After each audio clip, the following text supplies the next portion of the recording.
Morning সকলকে। সকাল সকাল আমি চলে এসেছি তোমাদের কাছে। তো আজকে সকালবেলাটা সত্যি সকালই, কিন্তু তাও দেখো অনেকটা দেরি হয়ে গেছে, প্রায় বাজে এখন 10টা 35। আমি সকাল সকাল উঠে বাসনগুলো মেজে আজকে ঘুম থেকে উঠেছি অনেক দেরি করে, প্রায় 9টায়। কারণ বুঝতেই পারছো এখন ঘুমোতে ঘুমোতে অনেক রাত হচ্ছে, আর গ্রীষ্মকালে শুনেছি রাত ছোট হয়, তো সে কারণে কিন্তু আমাদের ঘুমটাও অনেকটা পরিমাণে কমই হচ্ছে। আর তাও 9টা বাজে, সকালবেলা যখন ঘুমটা ভাঙলো তখন পুরো ঘেমে স্নান। মানে কি বলবো, এখন যে হারে গরম পড়েছে, আজকে তো আবার সর্বোচ্চ তাপমাত্রা থাকার কথা রয়েছে, দেখা যাক কি হয়। দেখো এখনো বিছানা তোলাও হয়নি, বিছানাটা তুলবো, আর আজকে আবার একটু রেশনে যেতে হবে। তো অনেকদিন রেশনটা ধরা হয়নি। আজ 27 তারিখ, 28 তারিখ রোববার। রোববার তো আমার সময় হয়ই না প্রায়। আর সোমবার দিন আমাদের রেশন দোকান বন্ধ থাকে 29, আর 30 তারিখ একদম লাস্ট দিন যাব না।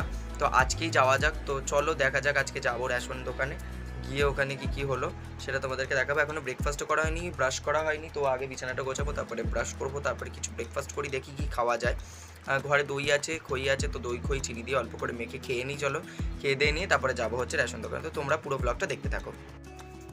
বাটি, দই, খই, জল সব কিছু নিয়ে একেবারে রেডি হয়ে গেছি। চলো এবারে বানানো যাক হচ্ছে আমাদের যে আজকের সকালে ব্রেকফাস্টটা। দই খই জল চিনি নিয়ে বসে পড়েছি, কারণ দই খইটা মাখতে হবে। ইতিমধ্যে অনেকটা বেলা হয়ে গিয়েছে, প্রায় 11টা ছুঁই ছুঁই ঘড়িতে কাটা। কারণ খেয়ে দিয়ে আমি একটু রেশনে যাব, তোমাদেরকে যেমনটা বললাম অনেকগুলো দিন হয়ে গিয়েছে, প্রায় 27 তারিখ হয়ে গিয়েছে, আর 2-3 দিন হাতে রয়েছে, তার মধ্যে একদিন আবার রেশন দোকান বন্ধ থাকবে। তো এর মধ্যে যদি আমি না গিয়ে রেশনটা ধরে নিতে পারি, সেক্ষেত্রে কিন্তু আমি এই মাসের রেশনটা হয়তো আমার বাদ চলে যাবে। যদিও রেশনে তো ঠিকঠাক মতো দিতেই চায় না, 1 কেজি 2 কেজি কম বেশি দেয়, তার মধ্যেও যদি না পাই তাহলে বুঝতেই পারছো ওই রেশনের চাল গমের ওপরেই কিন্তু আমার বেশিরভাগটা চলে। চালটা পেয়ে গেলে ভাতটা হয়ে যাবে, তবেই তো আমি তরকারিটা দিদি দিয়ে দেয় বলেই তো আমি খেয়ে পড়ে বেঁচে থাকতে পারছি। আসলে তোমাদেরকে কিছু কথা বলি, অনেকেই বললো আমাকে কাজের খোঁজ করতে, আমি নিশ্চয়ই কাজের খোঁজ করছি এবং বহু জায়গায় আমি কাজের জন্য গিয়েওছি। তবে যেহেতু আমি এখনও অ্যাডাল্ট নই, অর্থাৎ আমার 18 বছর বয়স হয়নি, সেই জন্য কিন্তু আমি বিভিন্ন জায়গায় কাজ পাচ্ছি না বলতে পারো। তো আমার সেই জন্য কিন্তু প্রধানত আমি এখনও বাড়িতে বসে রয়েছি। তো আমি চেষ্টা করব যে আমার ইউটিউব ছাড়াও যদি অন্য কোনো কর্মসংস্থানের ব্যবস্থা থাকে সেটাতে আমি বেশি খুশি হব। আর তাই জন্য কিন্তু আমি নিজে ভীষণভাবে চেষ্টায় রয়েছি। যে কোনো জায়গাতেই যাচ্ছি সেখানেই কিন্তু 18 বছরের একটা ডিমান্ড রয়েছে, কারণ চাইল্ড লেবার হয়ে যাবে এর থেকে কম হলে। তো এই জন্য আমার নিজেও সত্যি খুব টেনশনে রয়েছি। তার মধ্যে একটা খবর দিই, গতকাল রাত্রেই আমি শুনতে পেলাম যে নিউজে 8 তারিখ আমাদের রেজাল্ট আউট, 2 তারিখে মাধ্যমিকের রেজাল্ট আউট, 2রা মে এবং 8ই মে আমাদের এইচএসের রেজাল্ট আউট। হ্যাঁ, ঠিকই শুনতে পাচ্ছ তোমরা, আমিও জানতে পেরে গিয়েছি অলরেডি। তোমরা আমাকে অনেকেই কমেন্ট বক্সে জানিয়েছো যে একটাই প্রেস কনফারেন্স, দুপুর 3টের পর থেকে আমরা রেজাল্ট দেখতে পারবো। তো এটা ভীষণ একটা ভালো খবর নিঃসন্দেহে। এবং তোমরা সত্যি কথা বলতে আমাকে যে এইভাবে জানিয়েছো, সত্যি কথা বলতে তোমরা তো ফ্যামিলি, আমার তো আর কেউ নেই, তোমরা সকলেই জানো। তো তোমরা যে আমাকে জানিয়েছো, জানাবে, এটা আমি জানতাম। আমি কিন্তু জানার পরেও পরের দিনে যে ব্লগটা এসেছে সেখানে আমি জানাতে পারিনি যে রেজাল্টটা এই দিন আউট। এবং অনেক কিছুই দেখলাম যে অনেক লিঙ্কস দেওয়া হবে এর থেকে, স্কুল থেকে। আমাদের অফিসিয়ালি স্কুলের একটি হোয়াটসঅ্যাপ গ্রুপ আছে, সেখানে কিন্তু আমাদের ইতিমধ্যে জানানো হয়ে গিয়েছে যে আমাদের কবে রেজাল্ট আউট। তবে এখনও অবধি জানানো হয়নি সেটা হচ্ছে কোন কোন লিঙ্কের দ্বারা আমরা সেটা দেখতে পাবো। তো সেটা আমার মনে হয় খুব শীঘ্রই আমরা জানতে পেরে যাব, সেটা নিয়ে খুব একটা অসুবিধা হবে না। তো এবার চলে আসি একটু টেনশনের ব্যাপারে। সত্যি কথা বলতে টেনশন সকলের মতো আমারও হচ্ছে, তবে চিন্তা আর করি না তেমনভাবে। জীবনে আমার তেমন আর কিছুই নেই আশা করার মতো, কারণ মা চলে যাওয়ার পরে, মায়ের আগে অনেক আগে বাবা চলে গিয়েছিল, তখন ভেবেছিলাম মা তো আছে, মায়ের মধ্যেই মা বাবা দুজনকে খুঁজে নিয়ে বাঁচবো। কিন্তু যখন সেই মানুষটাও চলে গেল, তখন থেকে সামহাও আমি নিজেকে একটু বুঝিয়ে নিয়েছি জীবনটা যেমনভাবে চলা তেমনভাবেই চলবে। আমরা শুধু ভেবেই চলবো এটা করার দরকার, ওটা করার দরকার। তো সেই জন্য আমি আর দুঃখ সেরকমভাবে করি না। দেখতে পেলে দই খই চিনি এগুলো আমি মিশিয়ে নিলাম। তারপরে মনে পড়লো যে বাতাসা অলরেডি রয়েছে, তো ভাবলাম কেন নয় বাতাসাগুলো দিয়ে দিই। বহুদিন ধরে পড়ে রয়েছে, সেগুলোও নষ্ট হবে, আর জিনিসপত্রগুলো যদি খেয়ে শেষ করতে পারি সেটাও ভালো লাগে। অনেক ছাতু কিন্তু পড়ে রয়েছে, এবার থেকে প্রায় ভাবছি যে ব্রেকফাস্ট আর বাইরে থেকে ওই ডিম টোস্ট বা ম্যাগি এগুলো কিনে খাবো না, একটু ছাতুর শরবত খেয়ে নেবো। গরম তো জানোই, একটু খাওয়া দাওয়া মানুষ একটু কম করেই করে, ঠিক তেমনভাবে আমিও করার চেষ্টা করি। আর এই সময়টা একটু কম খেয়ে একটু ঠিকঠাক থাকি, আস্তে আস্তে গরমটা যত কমবে তত চেষ্টা করব যে আবার ঠিকঠাক মতো খাওয়া দাওয়া করার। আর শুনছিলাম আজ নাকি একটু ঝড় বৃষ্টি হওয়ার কথা রয়েছে। যখন আমি ভয়েস ওভার দিচ্ছি তখন আমি জানতে পেরেছি যে ঝড় বৃষ্টি হওয়ার কথা রয়েছে, কারণ সকালে উঠেই আমি একটি নিউজ চ্যানেল, জনৈক নিউজ চ্যানেল থেকে দেখতে পেলাম। জানি না সত্যি ঝড় বৃষ্টি হবে কি না, সত্যি এখন মনে পড়ে যে সেটা একটা দিনকাল ছিল যখন বৈশাখ মাস পড়ার আগে থেকেই একটা ঝড়ের পূর্বাভাস, এবং বিকেল হলেই আকাশ ঘন কালো মেঘে ছেয়ে যেত এবং সেখানে আমরা ঝড়ে কত হাওয়া খেতাম। এবং ঝড়ের সময় আমরা চলে যেতাম, আমাদের দুটো বাড়ির পরেই একটি বাড়িতে ছিল একটি গাছ জামরুলের, সাদা জামরুল, তো সেখানে আমরা চলে যেতাম সাদা জামরুল পাড়তে সত্যি কথা বলতে হতো না, মানে জামরুল পড়েই থাকতো ঝড়ে এবং আমরা শুধু গিয়ে কুড়িয়ে নিয়ে চলে আসতাম। সেইগুলো একটা মনে রাখার মতো দিন। সেই দিনগুলো হয়তো আর কখনোই ফিরে আসবে না, তবে আমরা সেগুলোকে রিমাইন্ড করতে পারি এবং একটা এত বড় প্ল্যাটফর্ম এখন হয়ে গিয়েছে যে আমি আমার নিজের অতীত ইতিহাসগুলোকে তোমাদের সামনে তুলে ধরতে পারবো, আমার ছোটোবেলাটাকে মেলে ধরতে পারবো তোমাদের কাছে সকলের মধ্যে। তো এটাই একটা অন্যতম ভালো লাগা বলতে পারো। দই চিড়ে নিয়ে বসেছিলাম, বাইরে একটা পাতাও পর্যন্ত নড়ছে না, যেটা তোমরা আশা করি এই ভিডিওর মাধ্যমে দেখতেই পাচ্ছ। তো এইভাবেই খাওয়া দাওয়াটা সারলাম, একটু তাড়াহুড়োই ছিলাম কারণ এরপরে আমাকে বেরোতে হবে। তারপরে হাতটা ধুয়ে নিলাম, আর হাতটা ধুয়েই তারপরে কিন্তু সব কিছু আমি রেডি হতে যাব একটু, কারণ জামা কাপড়টা একটু পরতে হবে। ভাবছিলাম যে একটু স্কিনারটা পরি, আদারওয়াইজ আমার এই যা রোদ পড়েছে, ট্যানের ভয় নয় সত্যি কথা বলতে, যদি সানস্ট্রোক হয় তখন আমার তো জানো কেউ নেই, দিদিটাকে খুব ছোটোছুটি করতে হবে, ওর কথা ভেবেই কিন্তু আরও আমি নিজেকে সবসময় একটু মেনটেনে রাখার চেষ্টা করি। তাও মাঝে মধ্যে অসুস্থ হয়ে পড়ি। এই যে আগের ব্লগটা তো তোমরা দেখতে পেলে আমি কতটা অসুস্থ হয়ে পড়েছিলাম হঠাৎ করেই, জানি না কেন, এই গরমে হয়তো অতি গরমে এরকমটা হতে পারে। তো আমি তারপরে কথা বলছিলাম, হঠাৎ করে বৌদি এলো, এসে বললো যে ফোনে কিছু প্রবলেম হয়েছে, তো সেই জন্য জানলা থেকেই কথা বলছিলো, আমি দেখতে পাচ্ছ কথা বলছি স্ক্রিনারটা পড়তেই। তারপরে হঠাৎ করেই বৌদিকে আমি বললাম যে বাইরে দাঁড়িয়ে কেন কথা বলছো, ভেতরে এসো। তো ভেতরে আসার জন্য আমি বললাম, তারপরে বৌদি একটু ভেতরে এলো। তবে সত্যি কথা বলতে ফোনের প্রবলেম আমি সলভ করতে পারিনি, কি হয়েছে সেটাও তোমাদেরকে ডিটেলে এখনই বলছি। আর তার মধ্যেই দেখতে পাচ্ছ কতটা রোদ উঠে গিয়েছে, আর 11:10 ইতিমধ্যে হতে চলেছে। এই যেমন বৌদি চলে এসেছে, আর সে এসে দেখাচ্ছিল যে ফোনে ডেট অ্যান্ড টাইমের কিছু প্রবলেম হয়েছে। এটা প্রধানত হয়েছে ফোনটা গতকাল রাত্রে পড়ে গিয়েছিল হাত থেকে, তো তার জন্যই নাকি এমনটা হয়েছে। আমি প্রচুর চেষ্টা করলাম, তবে এক একজনের ফোনের সেটিংস তো এক এক রকম, তাই আমার পক্ষে আর সম্ভব হলো না এটা ঠিক করে দেওয়া। যদি ঠিক করে দিতে পারতাম বড় ভালো হতো। এরপরে আমি কিন্তু স্কিনারটা পরে নেওয়ার পরে একটা ফুল প্যান্ট পরে নিলাম, নিয়ে এরপরে বেরোতে হবে। সমস্ত ব্যাগ ট্যাগগুলো গুছিয়ে নিলাম, মাথায় একটা টুপি পরা মাস্ট এই সময়। আর আগে মাস্কটা ছিল, সত্যি কথা আমরা হয়তো হাঁসফাঁস করতাম গরমে, তবে একটা ভালো ছিল। আর এই দেখো কেমন ম্যাজিক দেখিয়ে দুটো ব্যাগ নিয়ে চলে এলাম হাতের মধ্যে। ঠিক ব্যাগগুলোকে নিয়ে কিন্তু আমি হাতে করে নিয়ে নিলাম রেশন কার্ড আর যা যা জিনিসপত্র লাগে সেগুলোকে নিয়ে যেতে হবে। তার মধ্যেও একটা জিনিস নিতে ভুলে গিয়েছিলাম, সেটা হচ্ছে টাকা, কারণ এখন আমাদের রেশনে কিছু কিছু জিনিস কিনতেই হয় অবশ্যই। তো এরপরে সাইকেলটা নিয়ে বেরিয়ে পড়লাম। আর রাস্তার অবস্থাটা দেখো, যেমন তুখর রোদ তেমন একটা জনক প্রাণী নেই রাস্তায়, মানুষের প্রয়োজন ছাড়া কেউ বেরোচ্ছেই না। আর এটাই বোধহয় উচিত এই 42-43 ডিগ্রির গরমে। তো তোমাদের কাদের কোথায় কতটা গরম পড়েছে ডিগ্রি সেলসিয়াস সহ আমাকে কিন্তু অবশ্যই কমেন্টে লিখে জানিও। দেখতে পাচ্ছ আমি কেমনভাবে যাচ্ছি। এই জায়গাটাতে গাছপালা ছিল বলে আমি এখানটাতেই ক্যামেরাটা অন করার চেষ্টা করলাম। তারপরেই দেখো সাইকেলে তেমনভাবে হাওয়া ছিল না, এতগুলো মাল নিয়ে আসতে হবে, তাই সাইকেল দোকানে দাঁড়িয়ে পড়লাম। আর এই কাকু কিন্তু বহুদিনের পরিচিত আমার, তো যাওয়ার পথেই দোকানটা পড়ে, তো সেখান থেকেই সাইকেলটাতে হাওয়া দিয়ে নিলাম ঠিকঠাক করে। আর হাওয়া দেওয়ার পরে আবারও যেকে সেই সাইকেলটাকে রেখে চলে এলাম একেবারে রেশন দোকানে। দেখলাম 2-3 জনের মতো লাইন রয়েছে, খুব একটা বেশি লাইন নেই, ভালোই হলো, সুবিধা হলো। এর আগের দিনই দিদি এসেছিলো রেশন নিতে, তো ও আমাকে বলেছিল তেমন খুব একটা ভিড় হয়নি। তারপরেই দেখলাম যে এখানে রেশন নেওয়া হয়ে গেল আমার, আর এখানে দেখলাম চালটা আর গমটা রেখে দিলাম। সাইকেলটা খুলে ফেললাম, সাইকেলটা অন্যদিকে রেখেছিলাম, তবে সেখানেও রোদের মধ্যে আমি রেখেছিলাম, তাই জন্য দেখতে পাচ্ছ যে সিটটা একেবারে গরমে তপতপে হয়ে গিয়েছে। এর মধ্যে বসে যাওয়াটাও কিন্তু একটু রিস্কি বলতে পারো, খুব গরম হয় এই সময়। যে সমস্ত জায়গাতে বসার সেই সমস্ত জায়গাগুলোকে একটু ঢেকে রাখতে পারলে বোধহয় বড় ভালো হয়। এরপরে আমি সাইকেল নিয়ে যথারীতি বেরিয়ে পড়লাম, আর তারপরে বাড়ি ফিরলাম। বাড়ি ফিরে অনেকটা সময় বসেছিলাম, দেখো গিয়েছিলাম 11:10, আর এখন যখন ফিরলাম এখন কটা বাজে ঘড়িতে, 12:25 প্রায়। তারপরে এই যে চাল গম, ভেবো না মুড়ি আবার রেশন থেকে দিয়েছে। বাড়ি ফিরেই দেখলাম মুড়ি একজন বিক্রি করতে এসেছিলেন, দিচ্ছিলেন 1 কেজি 60 টাকায়। ভাবলাম কিনেই নি, কারণ আমি 250 করে কিনি, প্রায় আমার খরচ পড়ে যায় ওই 20 টাকার কাছাকাছি। তো লুজ কিনে তো লস আছে, তাই জন্য ভাবলাম যে এরকম 1 কেজি কিনে নিই। এটা কিন্তু বলতে গেলে দীপ্তিদির মাই বুদ্ধিটা দিয়েছে, তো থ্যাংক ইউ ফর দ্যাট। তো তারপরে আমি এখানে রেশন কার্ডটা বার করে ফেললাম। আর গমের মধ্যে তো যথারীতি যেমন পোকা থাকে, তবে চালটা বেশ পরিষ্কার ছিল, দেখে ভালো লাগলো।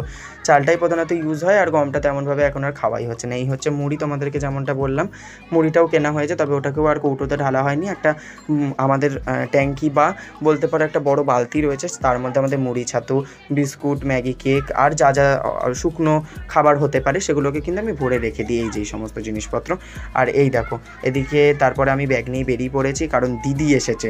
হ্যাঁ, ওই যে একটা জায়গায় আমাদের রাস্তা কেটেছে, তার জন্য দিদি আসতে পারবে না বাড়িতে, অনেকটা দূরে ওকে দাঁড়াতে হয়েছে। আমি বলেছিলাম যাবো, তবে এতটা ঘুর পথ থেকে যেতে হবে। দিদি বললো না, অতটা আসতে হবে না, তুই এখান অবধি আয়, তারপরে তুই হেঁটে চলে আসবি, আমি আসছি, সেখান থেকেই খাবারটা তুই নিয়ে নিবি। দেখতে পাচ্ছ রাস্তার কী অবস্থা, এখান থেকে কিন্তু সাইকেল নিয়ে আসাটা অত্যন্ত বিপজ্জনক এবং উচিত নয় বলবো এই গরমের মধ্যে। তো চারিদিকে খুঁড়েছে দিদি, ওই দেখো লাল রঙের মুখ ঠুক ঢেকে দাঁড়িয়ে আছে, আতঙ্কবাদী কেউ ভেবো না, দিদি এমনভাবেই বেরোয় যাতে ওই সত্যি কথা বলতে ট্যান না পড়ে। ও তো ওর গায়ের রং তো সত্যিই যেন খুব ফর্সা, তো ও একটা চিন্তায় থাকে। আর অতিবেগুনি রশ্মি থেকে কত রকম রোগ ভোগ হতে পারে সেটাও তোমরা জানো। ও এদিকে ওর ডেইলি ভ্লগ করছিল, তোমরা সেটা দেখতে পেয়ে যাবে। পুচু ভ্লগ সুষমা, যেটা আমার চ্যানেলের ফিচার চ্যানেলে গেলেই তোমরা কিন্তু ওর চ্যানেলটা পেয়ে যাবে। অবশ্যই ওকে সাপোর্ট করে দিও। খাবার দাবার নিয়ে চলে এসেছে, আমার হাতে খাবারটা দিয়ে দিল যথারীতি, আর তারপরেই আমিও নিয়ে নিলাম, ও ভিডিও করে নিল। আর তারপরে আমি আস্তে আস্তে এদিক থেকে সরে গেলাম, আর দিদিকে বললাম দিদি তাড়াতাড়ি বাড়ি চলে যা, এত গরমের মধ্যে তোকে আর দাঁড়াতে হবে না। এই খাবার দাবার নিয়ে বেরিয়ে পড়লাম। তারপর দেখো এই গরমের মধ্যে অনেক কষ্টে এখান থেকে হেঁটে হেঁটে আসছিলাম, কারণ এই জায়গাটার অবস্থা খুব খারাপ ছিল। এদিকে আবার ত্রিপলও খাটিয়েছে, কারণ যারা কাজ করছে তাদের পক্ষে এরকম তীব্র তাপপ্রবাহে একেবারে সরাসরি রোদের মধ্যে কাজ করা সম্ভব নয়। তাদের কথা ভেবেই প্রচণ্ড কষ্ট লাগে, যারা এত তাপপ্রবাহের মধ্যে এত কষ্ট করছে, সত্যি কথা বলতে। তারপরে এই যে আসার পথে দেখা হয়ে গেল তোজোর সাথে, যেখানে দেখলাম যে দীপ্তিদিও রয়েছে, তৃপ্তিদিও রয়েছে এবং যথারীতি তোজো তো থাকবেই। তো আমি এখানেই ভেতরে দাঁড়িয়েছিলাম, মানে বাইরেটাতে দাঁড়িয়েছিলাম। তারপরে ভেতর থেকে দীপ্তিদি এমন একটা জিনিস দেখাচ্ছিলাম, তোমাদের কাছে এগিয়ে এলাম। এই যে প্রণাম করে বলছিল যে আমাদের ইউটিউবে সবাই সাপোর্ট করবেন, সাবস্ক্রাইব করবেন, আমাদের পাশে থাকবেন। সত্যি কথা বলতে তোমরা যদি পাশে না থাকতে আজকেও আমি এই জায়গাতে আসতে পারতাম না। তোমরা যদি ওদের পাশে থাকো, ওরাও কিন্তু আমার জায়গাতে কেন, আমি হয়তো কিছুই নই, আমার থেকে অনেক অনেক অনেক উচ্চতায় যেতে পারবে এবং আমি চাই ওরা যাক। তারপরে এই যে দেখো ছোট্ট তোজো কিন্তু চলে এসেছে ওর পাপাকে জল দিতে, ঠান্ডা জল দিতে। এটা বেশ ভালো লাগে, ও কিন্তু এখন ছোট্ট ছোট্ট করে সব কথাও বলে আর কাজও করে, বেশ ভালো না? ওর ছোট থেকে বড় হওয়াটা যদি তোমাদেরকে দেখতে হয় এবং ছোট ছোট খুনসুটি যদি দেখতে হয়, তাহলে কিন্তু তোজো অ্যান্ড ফ্যামিলিকে অবশ্যই সাপোর্ট করতে হবে, সাবস্ক্রাইব করতে হবে। এখানে দেখতে পেলে রয়েছে সবজির চচ্চড়ি, এদিকে রয়েছে ডিম আলুর ভুজিয়া, ওদিকে রয়েছে লাউয়ের খোসা ভাজা, আর এদিকে রয়েছে পাতলা ডাল, যেটা হচ্ছে টমেটম দিয়ে করা মুসুর ডাল, আর এদিকে রয়েছে ভাতটাও এই রিসেন্ট নামালাম, খুব গরম বলতে পারো, ফ্যান ট্যান ঝরিয়ে রেখেছিলাম। আর তারপরে এই যে একরাশ খাওয়া দাওয়া নিয়ে বসে পড়লাম। দিদি তো কোনো দিন এক তরকারিতে ভাত আমাকে দেয়ও না, ওরাও খায় না, তাই তেমনভাবেই দিয়েছিল আমাকে। আর আজকে কিন্তু টেবিল ফ্যানটা একেবারে চালিয়ে বসেছিলাম, কারণ এত গরমের মধ্যে আমার পক্ষে সাধারণভাবে বসে থাকাটা খুব মুশকিল হয়ে গিয়েছে। আর আমাদের ঘরটা সত্যি কথা বলতে পুকুরের পাড়ে হলেও পুকুরের হাওয়া এখন তেমনভাবে আসেই না, মানে পুকুর থেকে সত্যি কি আর হাওয়া সেই আগের মতো আসে, সেটাই এখন ভাবনার বিষয়। আর এত পরিমাণে রোদ যে বলে বোঝানোর নয়। তো সেখানে বসেই খাওয়া দাওয়াটা কমপ্লিট করছিলাম, একের পর এক খাওয়া দাওয়া, আর সাথে তো আমার পেঁয়াজ খাওয়া থাকবেই, তোমরা জানোই। ব্যাস খাওয়া দাওয়া করে ভাবলাম একটু রেস্ট নিই, তার জন্য শুয়েছিলাম। আর এই দেখো টেবিল ফ্যানটা আমি সেটও করে দিয়েছি, এই দেখো এদিকটাতে সেট করেছি, তোমাদেরকে এখন দেখাই একটু। এই দেখো কি সুন্দর লাগছে না? তবে টেবিল ফ্যানটা কিন্তু বারে বারে ঘুরে ঘুরে সরে যায়, তো সেই জন্য একটুখানি সুন্দরভাবে সেট করেছিলাম। তারপরেই আমাকে ফোন করলো তৃপ্তিদি, বললো কি একটু কালার তোর কাছে হবে রে? আমি বললাম নিশ্চয়ই হবে, দাঁড়াও দেখছি। তো বললো অ্যাক্রেলিক লাগবে না, ছোটো যে রঙ্গোলি কালারগুলো, তবে রঙ্গোলি কালার আমারও ফুরিয়ে গিয়েছে, তাই জন্য একটু ওয়াটার কালার বার করার চেষ্টা করলাম। ওয়াটার কালারটা বার করলাম এবং তারপরে দেখলাম হ্যাঁ ওয়াটার কালারটা রয়েছে। তারপরে তৃপ্তিদিদের বাড়িতে যেতে যাব, হঠাৎ তৃপ্তিদি আমাদের বাড়িতে চলে এলো। দেখলাম সেখানে তৃপ্তিদি হচ্ছে চাল কলা এগুলো মাখছে। প্রথমে কলাটাকেই মেখে নিয়েছিল বার করে, আর তারপরে এর মধ্যে চালের গুঁড়ো অ্যাড করেছিল। কি বানাচ্ছে সেটার মধ্যে তোমরা দেখে বুঝতেই পারছো, হ্যাঁ শ্রী বানাচ্ছে, একটি দিদির বিয়ে, তো সেই দিদির শ্রীয়ের জন্যই কিন্তু তৃপ্তিদি এরকমভাবে বানাচ্ছে। তৃপ্তিদি কিন্তু খুব সুন্দর শ্রী বানায় এবং কাস্টমাইজ বানায়, যে যেরকম অর্ডার দেয় সেরকমভাবেই অর্ডার তিনি নেন।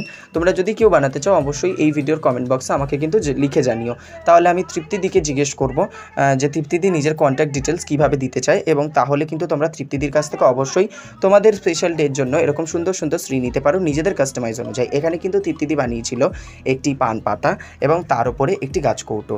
ওদের কোনো ডিমান্ড ছিল না, মানে যে দিদিটির বিয়ে ছিল তাদের বাড়ি থেকে কোনো ডিমান্ড ছিল না তৃপ্তিদি নিজের মতো করেই বানিয়ে দিয়েছিল, বলেছিল যে যেমন ইচ্ছা বানিয়ে দিয়ে শুধু সুন্দর হলেই হলো। তো তৃপ্তিদির মনে হয়েছে এটাই বানাবে। আর তৃপ্তিদি কিন্তু প্রত্যেকের বিয়েতে নতুন নতুন কিছুই বানিয়ে দেয়, এমন নয় যে তৈরি করা কিছুই বানিয়ে দেয়। বা তোমাদের যদি ডিমান্ড থাকে যে এটা আমার সব থেকে ভালো লেগেছে, তাহলে অবশ্যই জানিও। তৃপ্তিদি নিশ্চয়ই নিজের কাজের বেশ কিছু ছবি রেখেছে, তোমরা যদি দেখতে চাও বা কেউ যদি এ বিষয়ে ইন্টারেস্টেড থাকো আমাকে কমেন্ট করো, তাহলে কিন্তু আমি জানিয়ে দেবো। তৃপ্তিদি আমাদের পাড়ার প্রায় প্রত্যেকটি বিয়েতেই কিন্তু এই শ্রী বানিয়ে থাকেন। তো এটা ওনার বলতে পারো একটা সাইড প্রফেশন। হ্যাঁ, এর সাথে সাথে আরও একটা প্রফেশন রয়েছে যেটা তোমরা তোজওয়ান ফ্যামিলিতে খুব শীঘ্রই হয়তো এরপরে ভবিষ্যতে জানতে পারবে। তো এরপরে লাল কালার করতে হবে, তার জন্য কিন্তু তৃপ্তিদি দেখলে সিঁদুরটা দিয়ে নিল এই চাল আর কলা দিয়ে যে ডোটা রেডি করেছিল, তো তার মধ্যে দিয়ে দিল, দিয়ে আর তারপরে এটাকে সুন্দর একটা শেপ দেওয়ার চেষ্টা করছিল, যেটা তোমাদেরকে বললাম গাছকৌটো বানাবে। আর গাছকৌটো বানানোর পরে এত সুন্দর একটা ডিজাইন করেছিল, দেখতে দুর্দান্ত লেগেছিলো। তবে ফাইনাল লুকটা কিন্তু আমি নিতে পারিনি, ওরা বরণ করে নিতে এসেছিলো, অর্থাৎ যার বিয়ে ছিল তার পরিবার থেকে। তো এখানে ধান, দুব্ব এবং তার সাথে কিন্তু সুপুরি এবং কুড়ি এগুলো দিতে হয়, সেগুলো দিয়েছে। আর দেখতে পাচ্ছ বিছানার অবস্থাটা চারিদিকটা এরকম অপরিষ্কার অপরিচ্ছন্ন তো নয় ঠিক, তার জন্য কিন্তু ওপরে আমরা একটি যে আসন বিছিয়ে নিয়েছিলাম, ব্যাস তৈরি হয়ে গেল। তারপরে কিন্তু আমরা চলে এলাম এর উপরে ধান, দুব্ব আর সুপুরি দেওয়া হয়েছিল, যেটি মামির বাড়ি থেকে দেওয়ানো হয়েছিল। সেখানে আমরা গিয়েছিলাম আমি আর তৃপ্তিদি, সেখানে এত রোদ যার ভিডিও করার সময় পাইনি। ব্যাস এটাকে রেখে দিয়ে কিন্তু আমরা চলে গেলাম ছাদে। আর ছাদে গিয়ে কত সুন্দর একটা সূর্যাস্ত দেখব ভাবতেই পারিনি। আর সূর্যাস্ত দেখতে গিয়ে আমাদের কিন্তু মন একেবারে ভরে গিয়েছিল। হ্যাঁ, এই সানসেটটা আমার মনে পড়ার মতো একটা ছিল, কারণ সেই দিন একটু রোদটা যখন সানসেটটা হচ্ছিলো তখন একটু কম ছিল। আর চারিদিকটা ঘুরে দেখাচ্ছিলাম, কত সুন্দর লাগছে দেখো। বহুতল আবাসন হলে কী হবে, সেই ছাদে উঠলে কিন্তু মনটা ভরে যায়।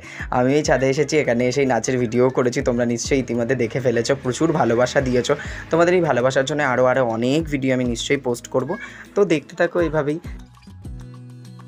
হ্যালো এভরিওয়ান, দিনের একেবারে শেষ সময় চলে এসেছি। তো হোয়াট অ্যাবাউট টুডে, প্রথমেই আমি বলে দিই, খেতে খেতে আজকের ভিডিওর শেষটা করছি। প্রথমে বলি আজকের দিনটা কেমন থাকবে। সকালবেলা উঠেছি অ্যাজ ইউজুয়াল, আজকে একটু দেরি হয়েছে। উঠে গেছিলাম রেশন ধরতে বাড়ি ফিরে তেমন আর কিছু করিনি। দেখতে পেলে দিদি এলো, খাবার দিতে রাস্তা করেছে, তাই সেখান থেকে রাস্তা করার মধ্যে থেকে আমরা গেলাম এবং সেখান থেকে খাবার নিয়ে বাড়ি ফিরলাম। বাড়ি ফেরার পরে আর তেমন কিছু করিনি, খেয়ে দিয়ে শুয়েছিলাম। তারপরে এলো পূজা দি, মানে আমাদের সকল তৃপ্তি দিন, সে এসে কিন্তু শ্রী বানালো। তো এবং শ্রীটা আমরা বানানো হলো, তোমরা দেখতে পেলে কত সুন্দর একটা শ্রী। তারপর সন্ধ্যের পর থেকে একটু বসেই ছিলাম, এদিক ওদিক করছিলাম।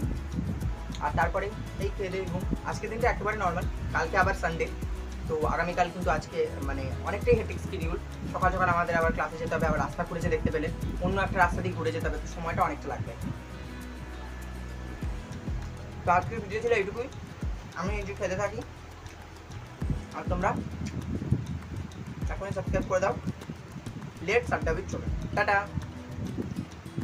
গুড নাইট সকলকে।